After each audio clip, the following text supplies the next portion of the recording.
heureux de me retrouver parmi vous ce matin avec mon épouse Avril et j'aimerais vous souhaiter à toutes et à tous une année heureuse, bénie, épanouie et utile.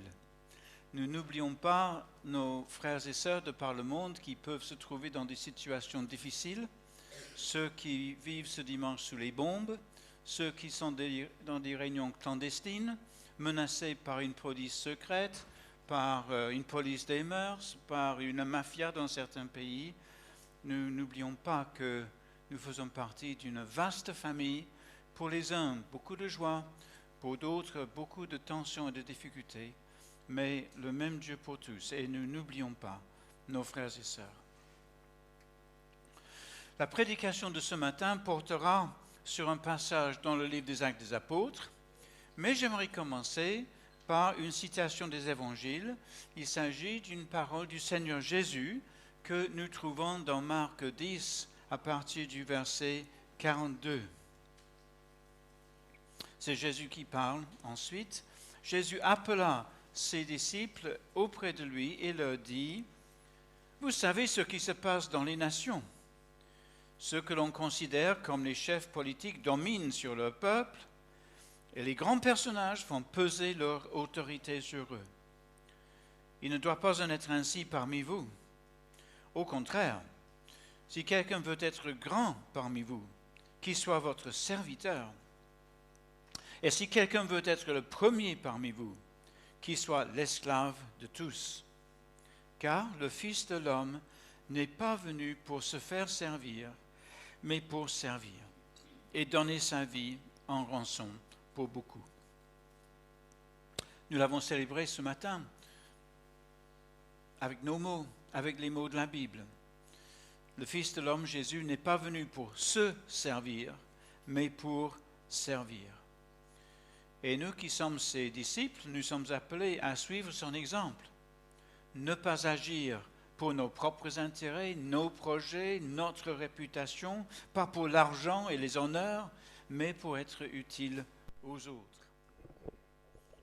Être l'esclave de tous, cela peut sonner très fort pour nous, surtout si nous pensons à la traite des Noirs à travers l'Atlantique ou sur la côte est de l'Afrique. C'est un langage très fort, volontairement fort, pour que l'on s'en souvienne. Mais c'est la même chose que l'autre expression que Jésus utilise, être votre serviteur, être le serviteur de tous. Ça se le dit d'une manière un peu plus modérée, un peu plus posée. Mais on se souvient de ces mots forts. Dans la langue de la Bible, dans le Nouveau Testament, le grec, le mot serviteur se dit diakonos. Et c'est le mot qui a donné en français diacre. Aujourd'hui, le mot n'est pas utilisé dans le monde courant, c'est plutôt dans les églises, chez les catholiques et chez les évangéliques. Mais à l'époque du Nouveau Testament, c'était un mot assez ordinaire, comme le verbe qui va avec dikaiono. Ce n'est pas un titre de gloire, servir, sauf quand il s'agit d'un service remarquable. Et il y en a. Et le premier de ces services remarquables, c'est Jésus qui est appelé le serviteur de l'Éternel. Il y a aussi une femme, Phébé, qui porte ce nom de diacre de l'église de Sancheré, officiellement donc au service de l'église. Mais ça met l'accent sur le fait que nous ne sommes pas là pour nous faire plaisir, qui que nous soyons. Nous sommes appelés à être au service des autres. Et ça, c'est le thème majeur qui nous aidera à comprendre ce qui se passe dans Acte 6. On peut résumer en disant: les responsables d'Église sont des serviteurs, comme tous nous devons l'être. Je vais donc lire ce qui se passe dans Acte 6 pour que nous comprenions ce qui s'y passe. À cette époque-là, comme le nombre des disciples ne cessait d'augmenter, des tensions surgirent entre les disciples juifs de culture grecque et ceux qui étaient nés en Israël. Les premiers se plaignaient de ce que leurs veuves étaient défavorisées lors des distributions quotidiennes. Alors, les 12 apôtres réunirent l'ensemble des disciples et leur dirent, « Il ne serait pas légitime que nous arrêtions de proclamer la parole de Dieu pour nous occuper des distributions. C'est pourquoi, frères, choisissez parmi vous 7 hommes réputés dignes de confiance, remplis du Saint-Esprit et de sagesse. Nous les chargerons de ce travail. Cela nous permettra de nous consacrer à la prière et au service de l'enseignement. » Cette proposition convint à tous les disciples. Ils élurent Étienne, un homme plein de foi et d'Esprit Saint, ainsi que Philippe, Procore, Nicanor, Timon, Parménas et Nicolas, un non-juif originaire d'Antioche qui s'était converti au judaïsme. Ils les présentèrent aux apôtres qui prièrent pour eux et leur imposèrent les mains. La parole de Dieu se répandait toujours plus. Le nombre des disciples s'accroissait beaucoup à Jérusalem et même de nombreux prêtres obéissaient à la foi. Qu'est-ce qui se passe ici? Eh bien, c'est pour commencer une crise, et une crise provoquée, semble-t-il, par la croissance de cette première Église. Comme le nombre des disciples ne cessait d'augmenter, des tensions surgirent. 3000 hommes se sont fait baptiser le jour de la Pentecôte. Quelque temps plus tard, le nombre des hommes seulement s'élevait à 5000. Et même si certains n'étaient pas de Jérusalem, même si certains sont rentrés chez eux après la fête de la Pentecôte, là ce sont des choses que l'on ignore. Acte 6.1 est en soi très clair, le nombre des disciples ne cesse d'augmenter. On peut dire il s'agit non pas de centaines, mais peut-être de quelques milliers. En tout cas, bien au-dessus de la moyenne chez nous. Et quand une assemblée change de dimension, elle doit s'adapter.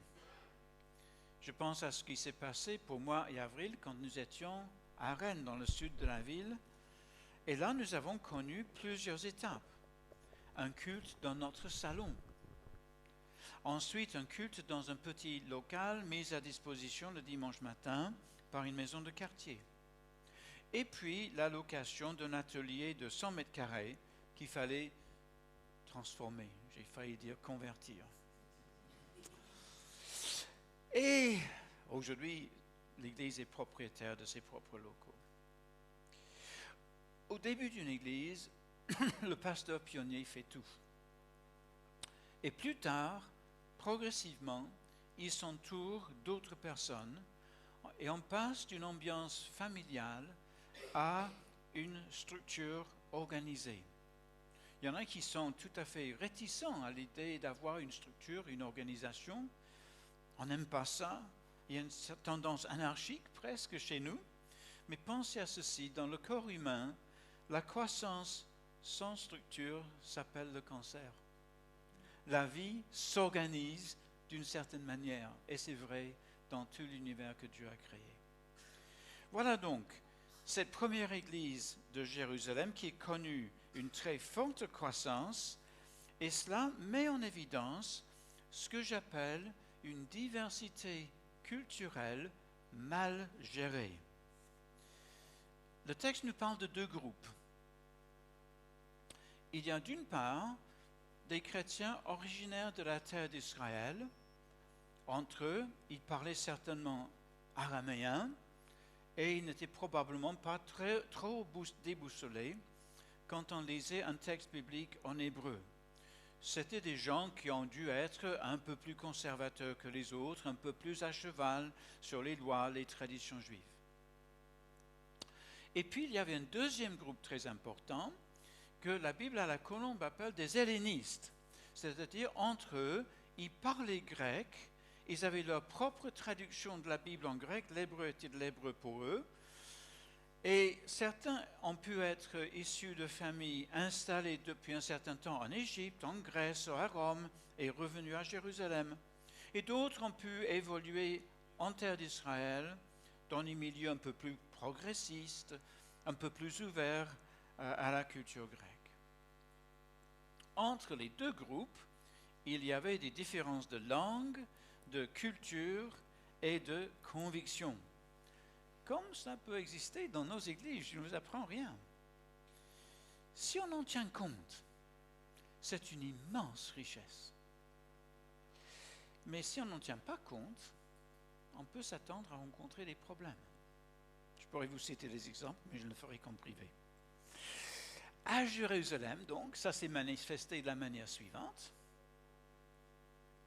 Il n'y avait pas de sécurité sociale, il n'y avait pas de caisse des retraites, et les différentes communautés devaient s'occuper de leurs pauvres, de leurs veuves notamment. C'était tout à fait normal, c'était la manière de faire à l'époque. Et la Bible du Semeur, pour cette communauté de Jérusalem, parle de distribution quotidienne. Et c'est une expression très neutre, parce qu'on ne sait pas trop s'il s'agit de dons en argent ou s'il s'agissait de dons en nature. C'était littéralement le service. Le service quotidien. C'était peut-être, et je l'imagine comme ça, c'était peut-être un peu comme les Restos du Cœur. Mais avec cette distribution quotidienne, ce service quotidien, ceux du groupe grec, ceux de culture grecque, estimaient que les veuves de l'autre groupe étaient favorisées et que les veuves du groupe de culture grecque ne recevaient pas leur dû. Les hellénistes, les gens de culture grecque, ont dû se dire entre eux que les responsables ne connaissaient même pas leurs veuves à eux, qu'elles ne figuraient pas sur les listes, que l'on était trop strict dans l'attribution des aides et que les veuves de culture grecque tombaient dans les trous de la raquette, qu'on venait solliciter des veuves de culture hébraïque, et puis on laissait tranquillement venir les autres si elles savaient et si elles voulaient. On peut penser à toutes sortes de raisons réelles ou imaginaires qui expliquaient l'origine de ce mécontentement. Des choses ressenties ou des choses factuelles, mais peu importe, parce que le mécontentement était réel et ce mécontentement risquait de provoquer une division. Une grave division. Imaginez tout au début de l'Église. Alors les apôtres, comment est-ce qu'ils réagissent face à cela? Je trouve que leur réaction est remplie de bon sens. Ils auraient pu tenir un langage d'autorité. Il n'est pas bien de se plaindre. Les Israélites dans le désert ont murmuré contre Moïse. Vous devez faire confiance à vos apôtres. Vous imaginez un problème qui n'existe pas. Vous devez vous soumettre à vos responsables. On peut imaginer tout un langage semblable. Mais ce n'est pas ce langage-là des apôtres, ce n'est pas leur approche. Et je discerne 3 éléments dans leur réponse. Premier élément, ils écoutent les doléances, ils entendent ce qui se dit. Deuxièmement, ils proposent une solution qui reconnaît qu'il y a différents ministères dans l'Église. Ils ne disent pas « nous on va s'occuper de tout ». Ils auraient pu dire ça. Ils ne disent pas ça. Ils reconnaissent qu'il y a différents ministères dans l'Église. Et leur ministère d'apôtre doit être maintenu, à savoir le ministère de la parole avec la prière. Il faut protéger ce ministère-là et non pas le délaisser. Donc, premièrement, ils écoutent. Deuxièmement, ils s'appuient sur la possibilité d'avoir plusieurs ministères dans l'Église. Et en troisième lieu, et c'est le plus frappant, ils font confiance à l'Assemblée pour désigner les responsables qui s'occuperont des veuves. Choisissez parmi vous. Choisissez parmi vous. Et ils convoquent l'ensemble des disciples, dit le texte. Toute culture confondue, les hellénistes et les hébraïques. Ils demandent à l'Assemblée de choisir 7 hommes qui s'occuperont de ce service des veuves et ils énoncent 3 critères. Ils ne donnent pas une entière liberté à l'Église de choisir n'importe qui. Ils donnent quand même 3 orientations. Selon les traductions, les hommes choisis vont être digne de confiance, réputés dignes de confiance, de bonne réputation. Ils sont remplis de l'esprit et ils sont remplis de sagesse. Je vais développer un petit peu cela. Être de bonne réputation ou réputé digne de confiance. Il y a là un critère social. Ce sont des gens respectés, ils ont fait leur preuve dans la vie, on peut leur faire confiance. Et ce critère social implique que dans l'Église, dans leur famille, dans le travail, dans le monde du dehors, on dit du bien d'eux.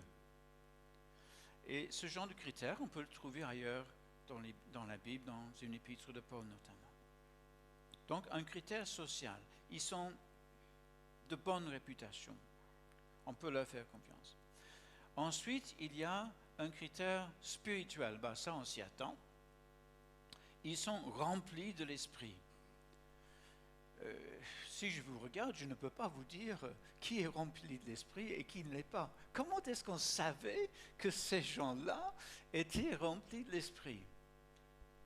Je pense que ça se voyait par leur attachement à Jésus-Christ, leur attachement à la parole de Dieu, la présence en eux des fruits de l'esprit, dont le premier, c'est l'amour.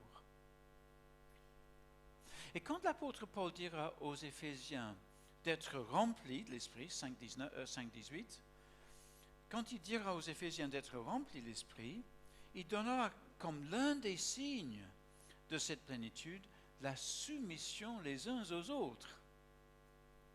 Donc nos 7 hommes doivent avoir le sens de l'équipe. Ils ne vont pas se mettre en avant, chercher à se valoriser, ils vont chercher à valoriser les autres d'abord. Et je trouve que là, il y a un exemple pour nous. Tous, nous devons être dans cette optique-là, chercher non pas à être servis, mais à servir. C'est valable pour tout le monde et à plus forte raison pour des gens à qui on voudrait confier une responsabilité. Donc, premier critère, dans la liste par ordre, je ne sais pas par ordre d'importance, mais dans la liste, premier critère, être respecté, être digne de confiance. Deuxième critère, rempli d'esprit. Et puis ensuite, rempli de sagesse. Qu'est-ce que cela veut dire? Alors, je sais ce que cela ne veut pas dire. Cela ne veut pas dire qu'ils ont pu avoir 18 sur 20 au bac de philo. Ça ne veut pas dire cela. Le concept de la sagesse dans la Bible est plus vaste et c'est ce qui fait que la Bible se traduit une certaine capacité. C'est une sagesse de vie, une habileté, un savoir-faire. Et le savoir-faire était bien nécessaire ici pour organiser une distribution auprès de plusieurs dizaines, centaines peut-être de personnes. Dans l'Ancien Testament, pour construire le tabernacle, Dieu a donné de la sagesse, c'est le mot, de la sagesse à un nommé Betsaleel. Et la Bible se traduit habileté pour construire le tabernacle. Imaginez, nos 7 hommes sont très spirituels, connaissent la Bible par cœur, mais ne savent pas compter. Ça va être la catastrophe. La catastrophe. Donc, il faut la conjugaison de ces 3 éléments dans le choix que les apôtres invitent l'Église à faire. Digne de confiance, rempli de l'esprit, rempli de sagesse. Et remarquez bien cette petite expression, choisissez parmi vous cet homme. Qui choisit? C'est l'assemblée. Les Grecs et les Hébraïsants. Les deux, c'est toute l'assemblée qui est réunie. Et les apôtres leur disent, choisissez parmi vous. Choisissez parmi vous. L'assemblée choisit. Ensuite, les apôtres valident. Ils auraient pu désavouer l'un ou l'autre. C'est clair, ils avaient le pouvoir, l'autorité nécessaire pour faire cela. Mais en fait, l'assemblée choisit les 7 personnes, sont présentées aux apôtres, et les apôtres prient pour eux et leur imposent les mains pour montrer leur solidarité et pour demander à Dieu la bénédiction sur leur ministère. Alors, est-ce que les 7 sont des diacres? Je ne sais pas, à vrai dire, parce que le mot n'est pas utilisé. Le verbe est utilisé, servir, et effectivement, ce passage a inspiré la pratique de l'Église par la suite concernant les diacres. J'en parlerai lors du week-end d'Église. Et quand on voit pourtant ce que ces personnes ont fait, on voit un petit peu la carrière de deux d'entre eux. Ils ont certainement dépassé le stade de l'organisation des Restos du Cœur. Étienne, il a si bien prêché devant le Sanhédrin qu'il s'est fait assassiner, le premier martyr. Un prédicateur extraordinaire. Ce n'est pas que donner quelques tomates à des veuves, ou une brique de lait, ça n'existait pas. Et Philippe, alors, c'est presque aussi extraordinaire, sinon plus. Il a évangélisé la Samarie, il était le premier à le faire, et puis il a annoncé l'évangile à un haut fonctionnaire africain venu d'Éthiopie. J'ai failli dire qu'il était comme un apôtre, mais presque. Il a été le premier à évangéliser la Samarie. Il a évangélisé l'Afrique à travers ce haut fonctionnaire qu'il a baptisé. Et puis il a transmis le flambeau de la foi à ses 4 filles, qui avaient à leur tour un ministère remarquable. Et donc ces 2 hommes ont largement dépassé le service qu'on leur confiait, et c'était bien. Donc, dans une assemblée de plusieurs centaines de membres, et peut-être 2000, je ne sais pas, ces 7 personnes, ces 7 diacres, entre guillemets, avaient besoin d'embaucher certainement de nombreuses autres personnes pour les organiser. Et donc, leur sagesse inclut le sens de l'organisation. Alors, j'hésite à dire que c'était des diacres au sens moderne du mot, mais le point essentiel, c'est que par leur service, ils libèrent les apôtres pour un ministère particulier. Le ministère de la prédication de la parole de Dieu, le ministère de la prière. Ils libèrent les apôtres et ils gèrent un aspect important de la vie d'une église nombreuse. Et on peut résumer leur ministère par le mot service ou alors par l'idée l'amour en action. Voilà donc la crise qui est résolue par le choix de ces 7 hommes. Et un dernier point qui est absolument fascinant. Qui étaient les 7 nouveaux responsables associés aux apôtres? Ce sont, comme les autres, des Juifs convertis à l'évangile de Jésus-Christ. Mais, regardez leur nom. Alors là, il faut quand même lire un commentaire pour le savoir. Ça ne saute pas aux yeux pour nous qui sommes de culture française. Mais tous les noms sont des noms grecs. Tous, sans exception. Et même l'un d'entre eux n'était même pas d'origine juive. C'était un converti d'un milieu païen. Autrement dit, cette assemblée a montré une unité incroyable en nommant, pour régler le problème de l'aide aux veuves, ceux-là même qui pouvaient au mieux représenter des personnes lésées, hellénistes et hébraïques, ont voté. Oui, je pense que c'était probablement quelque chose comme ça. On choisit 7 hellénistes, 7 personnes de langue et de culture grecque. Maturité remarquable et unité remarquable dans cette église, dans la diversité culturelle qui était la leur.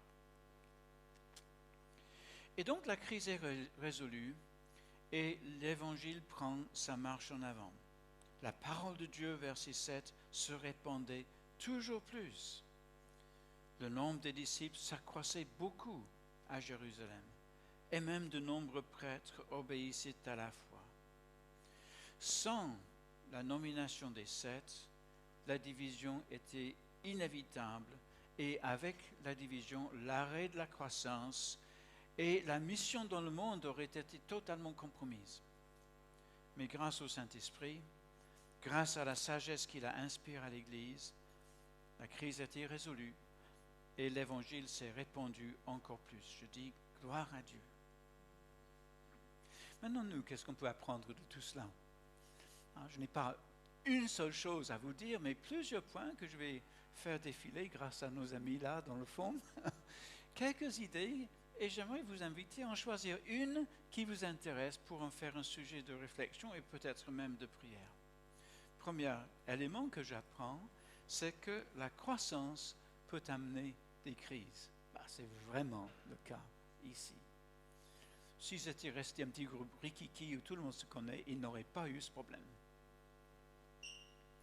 Deuxièmement, dans la résolution de la crise, le message des apôtres est clair. La priorité, c'est l'enseignement de la parole de Dieu.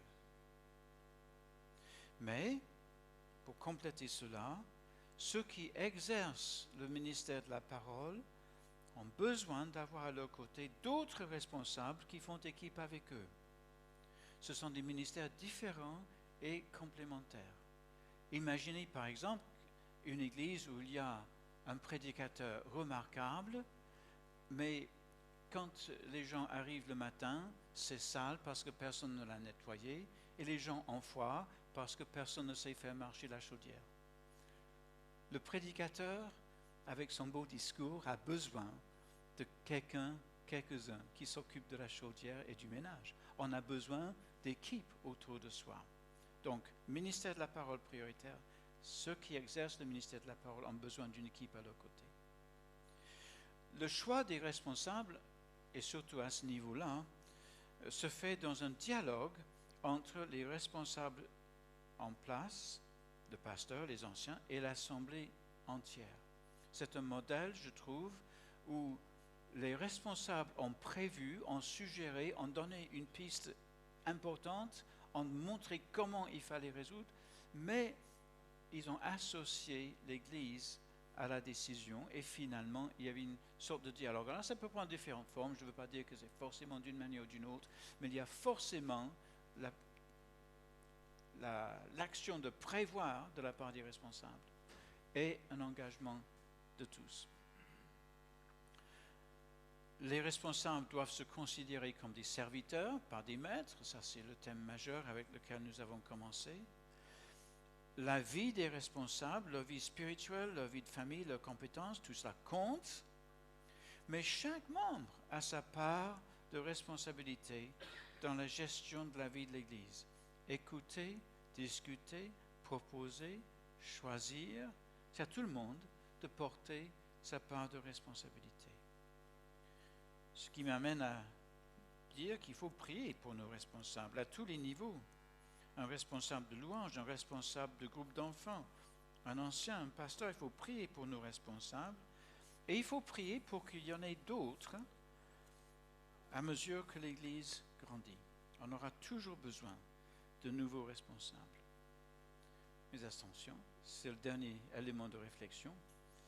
Si on prie pour qu'il y ait d'autres responsables, il faut accepter que Dieu nous désigne, nous, pour être la réponse à nos prières.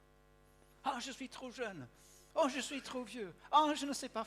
Ah, bah oui, on voit déjà ça dans la Bible pas mal.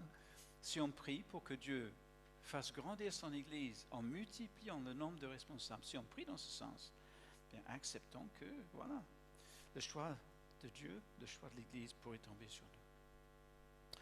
Alors voilà, il y a peut-être là un point sur lequel vous êtes particulièrement sensible et vous aimeriez peut-être en faire un sujet de prière. Je résume avec le verset du début. Le Fils de l'homme n'est pas venu pour être servi, mais pour servir et donner sa vie pour beaucoup. Dans la vie de l'Église, notre modèle principal, ce n'est même pas acte 6, c'est le Seigneur Jésus. Je vais prier.